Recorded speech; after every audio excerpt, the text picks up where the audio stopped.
I want to start off first and foremost. Okay, I got a little bit emotional at the end of the game. Got asked, questions in an interview setting. Made some remarks about things that happened in pregame. I was a little upset about how it went down. Again, I need to make sure that I kind of keep that into a football family and all that. So I do want to apologize to Sean Elliott for making those comments on TV because, again, neither one of these teams are like that. We had a little bit of a skirmish deal right before the game when we came off Eagle Walk. And it don't need to be that. We're both disciplined football teams, and that's what it needs to be. So I do apologize to Coach Elliott. I should have went and talked to him about it and how it all went down. Some of y'all may not even know what I'm talking about, but just want to make sure I put that out there. Want to, talk about the football game. A lot of respect for our opponent. A lot of respect for Dan Ellington. That guy right there, man, to do what he's doing for his football team with a torn ACL, going out there and battling. That's, and I know he's at Georgia State, but, that's it's just admirable. And so hats off to him for what he did. And, I think their team did a really good job. Proud of our guys. This has been a very adverse season. There's so many things that most people in this room don't know, except the ones that do come around and spend time with us and get to know us and don't just show up on game days. And so our seniors, I can't say enough about them. I know what I'm about to say. A lot of Eagle Nation will go, man, he don't get Georgia Southern, but I get Georgia Southern. We have to win every single game we play. We have to go 13-0. We have to win every game we play. That's the expectations at Georgia Southern. But I do want to talk about our senior class and what they've accomplished. Okay? So let's go back to 2016, 2017. We fell on hard times, and we went 7-17. Okay, we had a magical season last year, went 10-3. Okay, right now we're 7-5. That's a turnaround to 17-8. So when you look at the big picture and what we're trying to do as a program and grow, it's happening. It's happening. Okay? And for a lot of Eagle Nation, I understand it's not fast enough. And I get that. But I'm very proud for this football team. Our senior class is going to walk out with, 2 wins over a ranked opponent the last 2 years. They're going to have beat our opponent today in Paulson for the first time. We're 2-0 now with 18-19 with that. The rivalry series is now even. And that takes a lot. That takes a lot. And our seniors have done a good job leading our football team so that happens. They're not quitters. They play. And they play their butts off. And I can't say enough about them. And I can't say enough about them showing up tonight and getting the job done. Now I got to challenge them to go back-to-back bowls and get back-to-back bowl wins. And no senior class has done that. So, again, very proud of them. I know that's not much about the football game, but I did want to say that about our guys because that does matter. Any questions?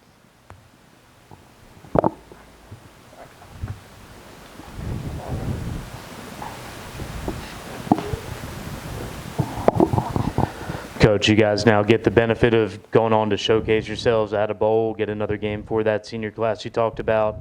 What are the benefits of now 2 or 3 more weeks of practice for the younger guys?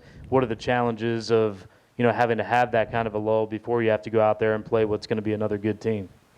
Well, the first thing we got to do, we obviously got to come up with our schedule, and we got to make sure it's conducive to making sure our guys can finish strong in the classroom. We got 1 more week of class, and then we're going to go into finals. And so I want to be very mindful of that. We obviously need to get our practices in. We need to make sure that we're ready for this bowl game, but I don't want to put them at a disadvantage either. The other piece to it is contact period is going to start with recruiting. So, coaches have got to get out on the road. We got to make sure we're doing a good job right there so we can finish off with the December signing period. But to answer your question, these practices are invaluable because it's almost like an extra spring practice. We've ended up playing a lot of young guys this year, and some we've had to go ahead and burn the red shirts because they were in a next man up mentality. Some are at 3 games, some are at 4 games, some are at 2 games. This gives us another opportunity to continue to grow these guys and get them better. So this is very valuable for us, and that's why we need to fight hard to make sure we get into a bowl game every year.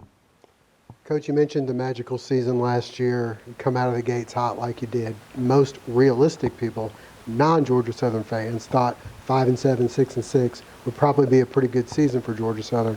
You end up 7-5 right now. How do you feel looking back? How you feel like you assess this? Again, to make everybody happy, I got to say we should have won them all. There's 2 for sure out there that I think we let slip away that we should have got.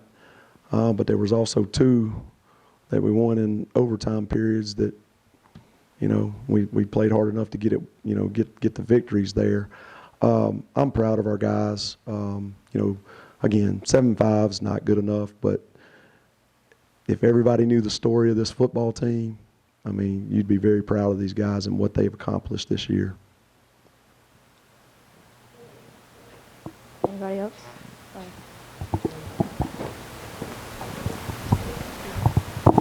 Coach, you talk about building the program to where you want it to be. This is the second year in which this Georgia State game you've dominated, essentially. In Atlanta, it's sort of the same story. Where does this fall in your steps to building the program where you want it to be? The way this thing started out, and we're 1-3 against them, I think that's a really good thing for us. I think there's a lot of reasons why we started out 1-3, but again, most times it's results, not reasons. But I think it's important. And it was important for our guys to get a victory against them out here because we believe in the power of Paulson, and we believe that we should win every football game we play out here. So it's up there. As we continue to build our program, it's up there. Coach, y'all's motto all season long has been good to great. In your mind, have you guys already done that, gone good to great, or would an outcome in the bowl game shape how you look at that? No, I don't. Good to great will stay with us next year. Good to great will stay with us as long as I'm the head football coach here. Good to great to me is playing this much better than you really are. Okay, it's not the wins, it's not the losses, it's not the win-loss record. Good to great is doing the things, I'm going to say doing everything right. Okay, but we're humans, we're going to screw up, we're going to mess up, but it's not making the same mistakes over and over again. Both years we put ourselves in position to compete for the Sun Belt Championship, and we fell short. We fell short both years, okay? So for us to go from good to great, we've got to figure out how to get in those moments and then finish them and put ourselves in position to go ahead and win that Sun Belt Championship. Coach, I noticed in the first half, Cedric Stone for Georgia State goes down with an injury, and you go over there and you're talking to him, putting your hand on his shoulder. It's not often you see an opposing coach go over and console a player while he's dealing with injury. Did you know him personally, or did you just see something? Not at all. I don't know the extent of the injury. I mean, everything may be fine and all that kind of stuff, but he seemed to be really hurting. And I just wanted to, make sure he was all right. I'll go back to Arkansas State.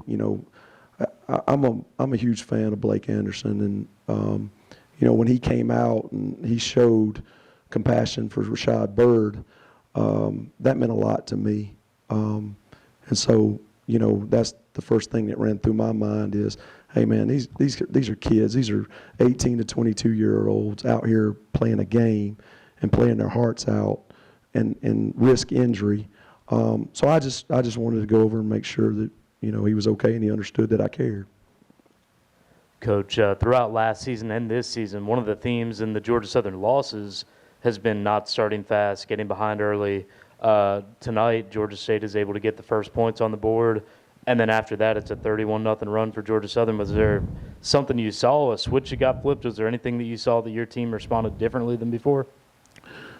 No, when games start out, obviously you want to go, if you get the ball first, you want to go down and score. You want to get up 7-0, and then you want to stop their team and then just pull away. That's not the way football works. They're Division I football players too. And they get into matchups, and the thing that I liked about our football team tonight is everything that Georgia State got, they made them earn it.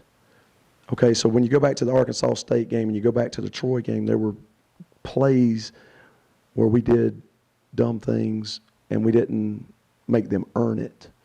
Tonight we made them earn it. And we talked about it. It's about poise. It's about patience. It's about energy over emotion. And it's about just one play at a time. And I know that's cliche, but it's one play at a time and just continuing to just believe as you go. So I'm not upset with the way we started. They got up on a 7-0. They got Division I football players. They got a good team, okay? But our guys adjusted well. They were able to shut the offense down, and our offense was able to go out there and put up points. So I thought our guys handled the game and the atmosphere very well. Coach, one of the best running backs in the Sun Belt Conference was Trey Barnett, and you guys, felt like bottled him up all night. And then Ellington, you guys get 5 sacks without Raymond Johnson and without C.J. Wright. How good defensively did you think you guys were tonight as compared to the rest of the season? I thought we were very dialed in. I thought that our coaches did a tremendous job with them, getting them prepared. Our guys had a really, really good week of practice. My hat's off to this team because Thanksgiving week's hard because you're not in your regular routine. You do things, and Thursday, we practiced Thursday morning, and I may be the only head coach in the country to let my dudes go home. I told them 3-hour radius, go home, go see your families.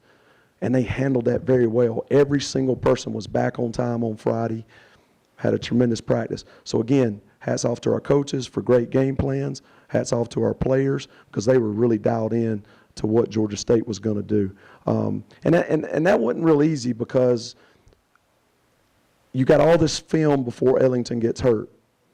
And, you got to pay attention to it. But when Ellington gets hurt, then you got to pay attention to the last 2 games. And you're not sure what wrinkles are going to get thrown at you to make him successful.